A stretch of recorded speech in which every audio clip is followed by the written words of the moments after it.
Welcome back to another episode of the Final Whistle podcast. And there's a lot going on. I've got Christmas decorations in the background. I've been ill, I've had the flu, so I've not been feeling great. And we're expecting baby to come at any moment. There's a lot going on in the household at the moment. They're going to be inducing Lauren in 2 weeks, we think. So the next couple of episodes might be coming from a hospital ward or the back of my car if I have to sleep there at night time, waiting for the phone call. But for today's episode, I just want to talk about that Packers-Steelers game. And before we go into that, before anybody says, yes, there are Christmas decorations behind there. This is on the 30th of October. We've not yet had Halloween. But Lauren's in this nesting phase where she's like, let's get the Christmas decorations down. If baby's born and we've not got anything up, are we going to be bothered? Are we going to do it? So it's up. I'm currently looking at a Christmas tree right in front of me. These Christmas decorations all over the living room. So this is why we're doing it here today. Packers, Steelers. So Packers won 35-25. Really, really good game. For international fans, I think it kicked off at 12:30, so midnight, because our clocks went back. So it should have been a 1:30 game, but we were really lucky. Thank you very much, Daylight Savings Time. We had an extra hour. So, what a game. A really, really, really good game. But before we go into the game, before we talk about that, I'm going to give Aaron Rodgers his moment. Aaron Rodgers, if you're listening to this podcast, the next couple of minutes is for you. Because I always feel like with Rodgers, his exit from the Packers, I was one of those fans where I was kind of in agreement where he asked for a trade, we all thought. And I didn't put any sort of, I didn't put any fight back towards that. I was like, yeah, if he wants to go, go. Maybe it is time to move on. Maybe he's past it. Maybe the time has come. Granted, Jordan Love had an unbelievable game, and he's having a good season. He's had a few blips. He's had a couple of question mark moments, as every quarterback is going to have. So it's not a bad thing. But watching Aaron Rodgers play against the Packers, I had one of those moments where I was sat down here in the living room at like 2 a.m. watching that game.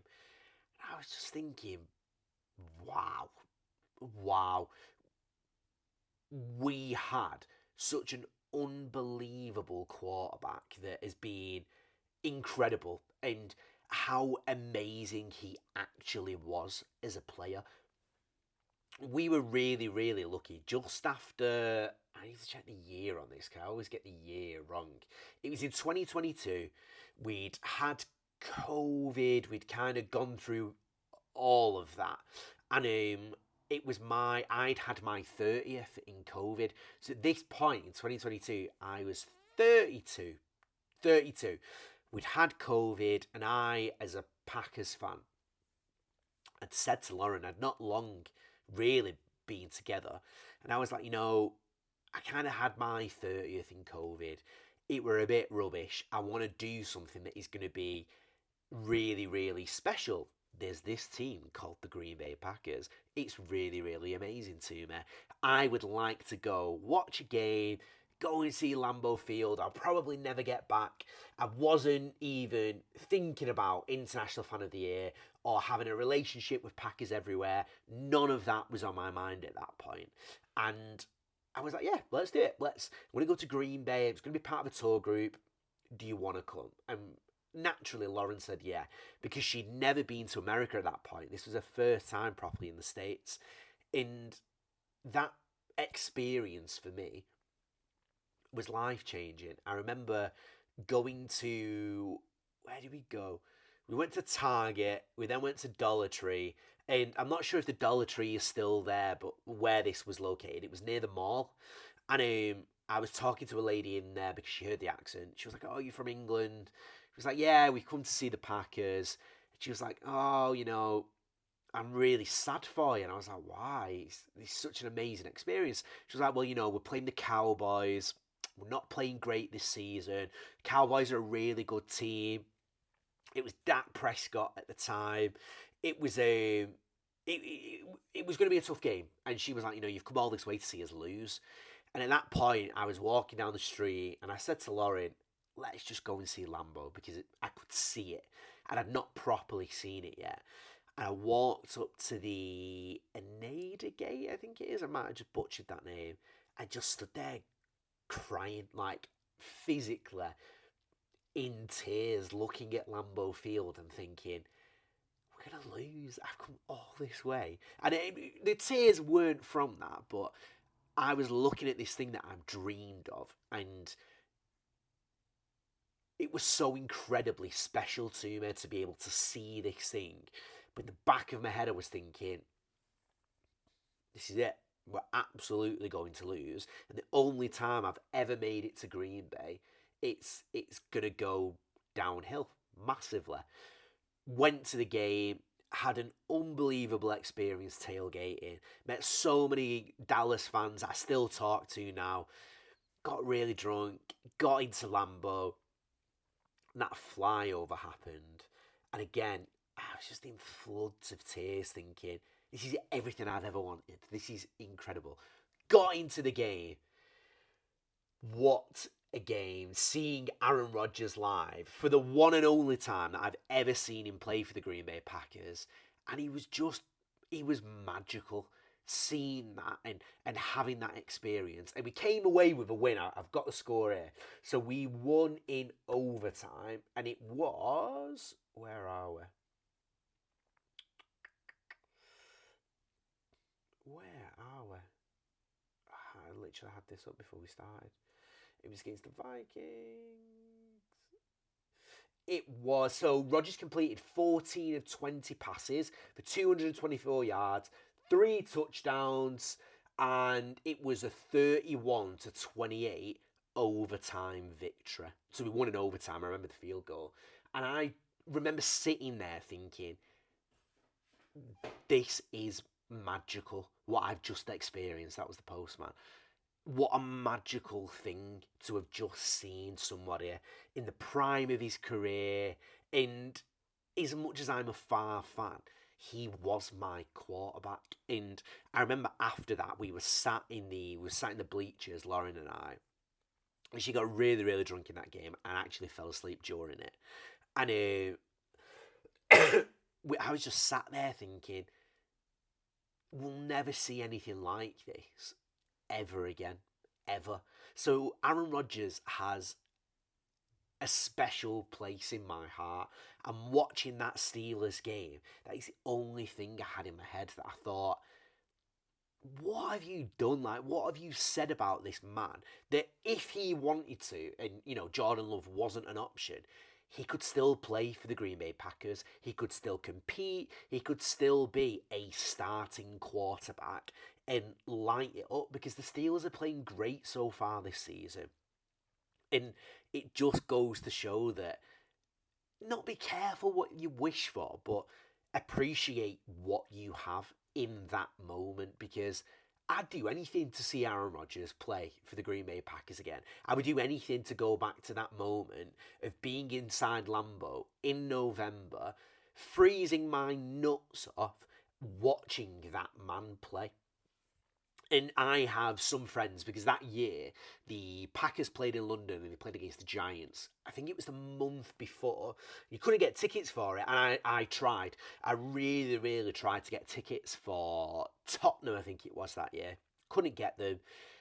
We lost. The Packers lost against the Giants in that game. And I still have friends that went to it that just say, oh, but Aaron Rodgers, what an experience it was to go and see him play. Packers fans that went to Ireland this year to go and watch a Steelers game just to go and watch Aaron Rodgers play. When you think about that, you think about those moments, and you think about those experiences as a fan, that you just think, oh, what an unbelievable time that was to see him playing like that. I actually regret that. I regret being one of those people thinking, get him gone, because I'd do anything to see that again. But it was a little bit of a moment. But obviously, going on to the game. So some of the stats from the game, we trailed 16-7 at the half. Excuse me. But then obviously overturned after the half.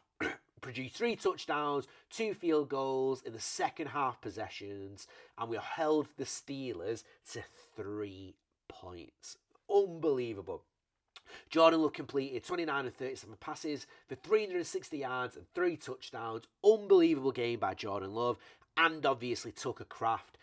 Big shout out to Josh Jacobs. Sorry, Chester. Josh Jacobs. He is in my fantasy draft at the moment. He's in my fantasy team. Sorry, I drafted him. You're saving me, Josh. So I massively appreciate that. Steelers defense continues to struggle. Pittsburgh defense, despite high expectations and big name acquisitions, allowed 30 points and gave up such a massive second half. Big talking point was obviously Aaron Rodgers against his old team. And he finished 24 of 36 for 219 yards and 2 touchdowns. I also think this was quite nice that so much of the media was going into this of saying this is the revenge game. This is Rodgers against the Packers. This is the time for him to get his revenge. He didn't see it like that. Came out publicly before the game saying he had so many amazing memories in Green Bay. It was where he grew up and he turned into a man, I think is what he said. He gets a lot of flack because he likes to sit in a dark room and take ayahuasca. Whatever you floats your boat, Aaron. But going into this, I don't need to say it again. There was just so many nice moments that fell. To think of those memories, sorry. My cold is absolutely destroying me. Steelers fell to 4-3. The losses have raised concerns about their ability to compete for a playoff spot unless adjustments are made. The Steelers will make the playoffs. I'm going to say that just because I really like Aaron Rodgers. Big things for the Packers. Christian Watson returned, had an unbelievable game, really good target for Jordan Love. What is going on with Matthew Golden? So during the week, apparently he's deactivated his Instagram, which, as a 35-year-old man, I'm just like, mate, come on, what are you doing? Issues with him saying he's not being targeted. And what do I know, if I'm honest? I'm an NFL fan from the UK, and I watch very limited games. Matt LaFleur, everybody knows a lot better than me. There was a couple of targets where I was watching thinking, Golden's wide open there. And granted, Love completed the targets that he ultimately went for. Just a couple of moments where I was like, he is open. He is absolutely there. He is a target, but it doesn't feel like at the moment. Is the chemistry there maybe for Love to be looking at Golden straight away? Are the eyes there? Is the chemistry there to kind of be looking, checking through his reads? But in Jordan Love's defence in that game in particular, he's completing his targets. And I just hope that I took Golden in my fantasy. I've not taken him anymore. I've cut him. And I've taken somebody else. Can't remember who I've taken. Just bide your time. Let's not be one of those players that is kind of a little bit disruptive, a little bit young. He's going to start throwing his toys out. He's going to maybe make problems where there shouldn't be problems. Give yourself time. I know he came to so much fanfare. And in the episode talking with David Lucero, the Packers fan of the year for last year, he said that. He was talking about how, he was kind of hoping that Golden would hit the ground running straight away and sort of be one of those standout rookie of the season type of players. And it's not happened. It's probably not going to happen in the second half of the season. But you just hope that he's not too young, that he starts creating problems, because we don't want that as an organisation, especially when we're going to a Super Bowl, especially when there is a player with so much fanfare around him that excuse me, the Packers and the Packers fans want to do well. We want him to be a standout player. We want him to be a stud because he's there and he can be that. But, let's hope he's not being disruptive.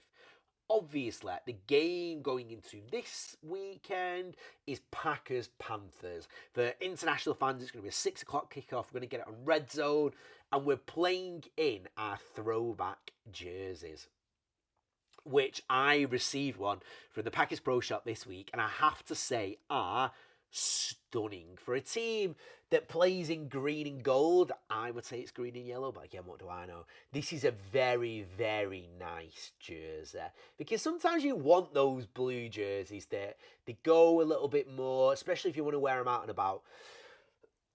These are very, very nice jerseys, so look out for that because we're debuting them this weekend. Going into the games from this weekend, we have Dolphins-Ravens. I was on a podcast last week with Andy from Across the Pod, and I took the Ravens as my upset team. I thought they would win, and they did. But Dolphins-Ravens, quick fire. I'm going to go with the Ravens. I'm going to go with back-to-back wins. The Miami Dolphins are a car crash so far this season, so I'm going to go Ravens win. Niners, Giants. Excuse me again. What a really upsetting thing for the Scatibo injury. I probably just butchered his name as well, but I'm English, so give me the benefit of the doubt. What a really upsetting thing for his injury, for such a standout season with Jackson Dart. Gutted for him. That is one of those players where you're just like devastated for you. So I'm going to take the Niners. I'm going to think the Niners are going to win there. Titans, Chargers. I'm going to take the Chargers, and that'll be quite an easy win. Lions, Vikings. I think JJ McCarthy returns this weekend, but I'm going to go with the Detroit Lions. You know you have a bit of love for me, Detroit, but I'm going to go Lions there. Pats, Falcons, I'm going to go Patriots. Patriots are looking very, very good this season. Steelers, Colts, I'm going to go Colts. Texans, Broncos.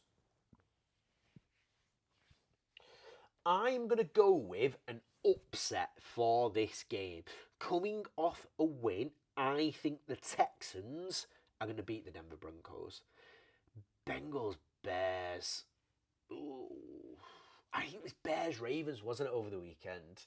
And Andy had the Bears to beat the Ravens, and I was like, it's the Chicago Bears. They'll probably get beat. And they did. So I am going to go with the Cincinnati Bengals. The Bears are the Bears. You're going to get beat again.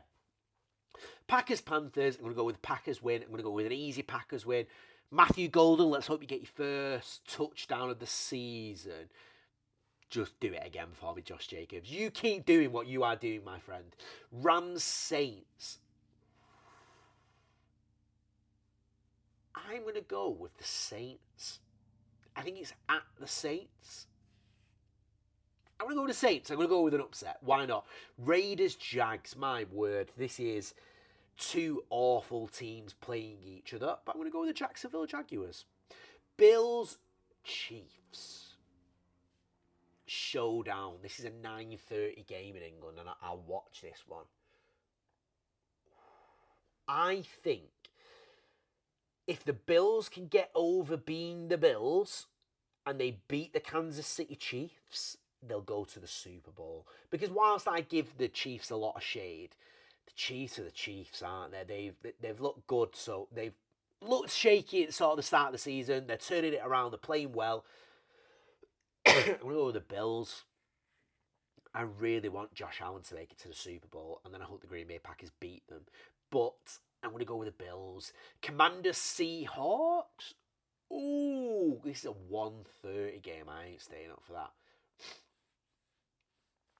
I'm going to go with the Seahawks. Why not? Cowboys Cardinals. Monday Night Football, but 1:15 on a Tuesday morning for us. I'll go Cowboys. I think the Cowboys will beat the Cardinals. Going into the November fixtures, because we are obviously have Halloween on Friday. So we've got Packers Panthers. First game of November, I have gone with a Packers win. Then Monday Night Football, Tuesday, 1:15. Wednesday's going to be rough. It is the Green Bay Packers versus the Philadelphia Eagles. Packers win. Packers win. I struggle going against the Packers, but I'm going to go with a Packers win here. I think if we can beat the Eagles, we're going to the Super Bowl. We struggled against them last year in Sao Paulo. Jordan Love was questionable because he got injured, and I think that derailed our season. Love never looked great from that point. So if we can beat them, we're going to the Super Bowl. Giants, Packers, I think it'll be a tough game, but I think the Packers will win. Packers, Giants, 23rd of November. Packers are going to win that game. And the 27th of November, Lions versus Packers. 6 o'clock game for us, so thank you. And then we're obviously going into December. Lions, Packers. I think it's going to be harder. I think that first game that we played them, we battered them. But the Lions didn't look like the Lions, and we're now getting into the Lions looking like a very, very dangerous team. I'm going to go over Packers win. I'm going to say November, we are going to go 5-5. We're going to beat the Panthers. Eagles is going to be a tricky game, but we'll beat them. Comfortably beat the Giants. Comfortably beat the Vikings. Tricky game against the Lions, but we'll win. And I think if we can do that, Super Bowl, here we come. And the exciting thing is by the time we get to that, we'll have a baby. And that is lovely. We're very, very excited for it. Lauren's convinced she might be a Lions fan. Never happening. This is a Packers household. Working on some new guests for you. We'll have the studio set up next time. We're in baby mode. Lauren's in nesting for baby mode. So we're decorating. We're doing everything. As always, thank you for listening. Find us on YouTube, find us on TikTok, find us on Spotify. That's delivered by Dan Hambridge. If you want to come on as a guest, drop me a DM and I will get you on. Thank you for listening, and go Pack Go.